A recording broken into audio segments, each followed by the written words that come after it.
Kepala Pusat Penerangan Hukum Kejaksaan Agung Harly Siregar mengklaim tidak anti kritik terhadap pemberitaan negatif termasuk di media sosial. Harly menyebut pasal yang dijerat kepada Direktur Pemberitaan JAK TV tidak terkait beritanya. Bahwa perbuatan yang dipersangkakan kepada yang bersangkutan itu adalah perbuatan personal yang tidak terkait dengan media. Itu tegas. Dan yang kedua, bahwa yang dipersoalkan oleh kejaksaan bukan soal pemberitaan, karena kita tidak anti kritik. Bahkan rekan-rekan media tahu bagaimana sejak saya menjadi Kapus Penkum di sini. Tetapi yang dipersoalkan adalah tindak pidana permufakatan jahatnya. Lalu bagaimana mendudukan penetapan tersangka Direktur Pemberitaan JAK TV? Ada jurnalis Kompas TV Jihan Jufri dan juru kamera yang melaporkan, ada Ian Faris yang melaporkan dari Kejaksaan Agung Jakarta. Jihan, selain akan menggunakan wewenang masing-masing, baik itu Dewan Pers maupun Kejaksaan Agung tadi yang disampaikan dalam konferensi pers bersama, apa saja yang jadi hasil pertemuan antara Kejaksaan Agung dan Dewan Pers? Terima kasih. Ya, Friska dan juga saudara, seperti yang kita ketahui memang dari Kejagung ini sudah menetapkan 3 tersangka baru begitu ya, yakni 2 diantaranya ini merupakan advokat dan 1 diantaranya ini merupakan Direktur Pemberitaan dari salah satu stasiun TV yang berinisial TB begitu ya, dan 2 advokat lainnya ini berinisial MS dan juga JS. Jadi memang tadi sempat kami dapatkan informasinya bahwa terdapat sejumlah uang yang diterima oleh Direktur Pemberitaan TB. Ini informasinya uangnya senilai 478 juta yang diberikan oleh kedua advokat tersebut, dan memang ini diberikan untuk mengarahkan pemberitaan ataupun peliputan yang dinaikkan begitu ya, yang diliput dan juga diberitakan oleh salah satu stasiun TV tersebut. Dan memang untuk berita-beritanya tersebut setelah dikatakan bahwa ini merupakan berita palsu ataupun tidak benar adanya, yakni ini dinaikkan melalui media sosial dan juga media online yang dimiliki salah satu stasiun TV tersebut.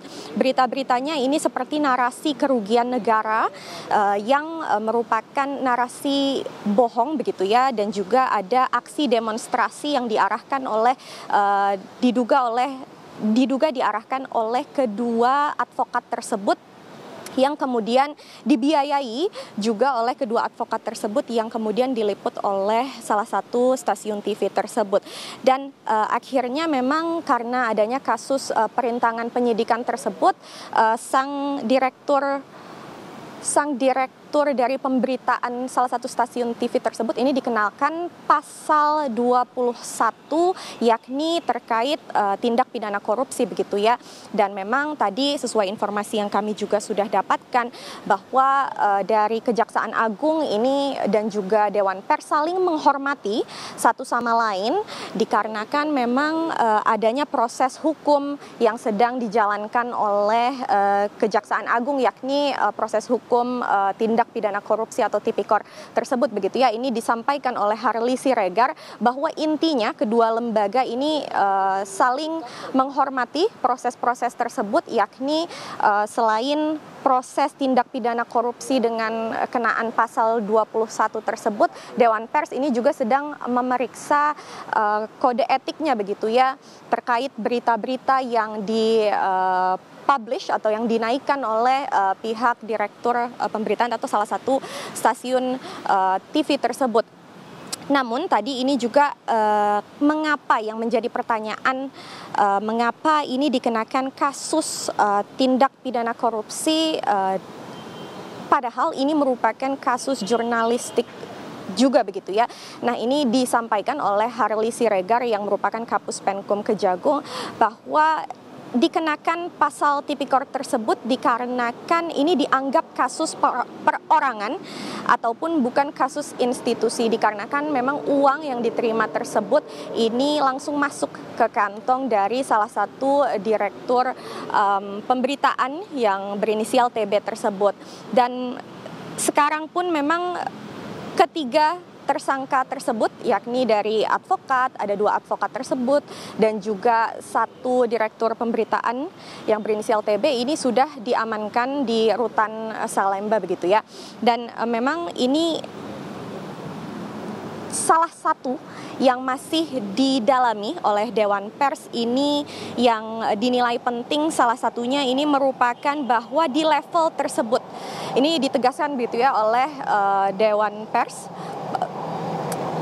bahwa orang yang sudah di level tersebut seperti dalam kasus ini merupakan direktur dari salah satu stasiun TV begitu ya, direktur pemberitaan ini seharusnya sudah memiliki status kompetensi wartawan, dan maka dari itu ini memang Dewan Pers masih akan memeriksa apakah dari TB ini sudah memiliki status kompetensi tersebut. Begitu Friska.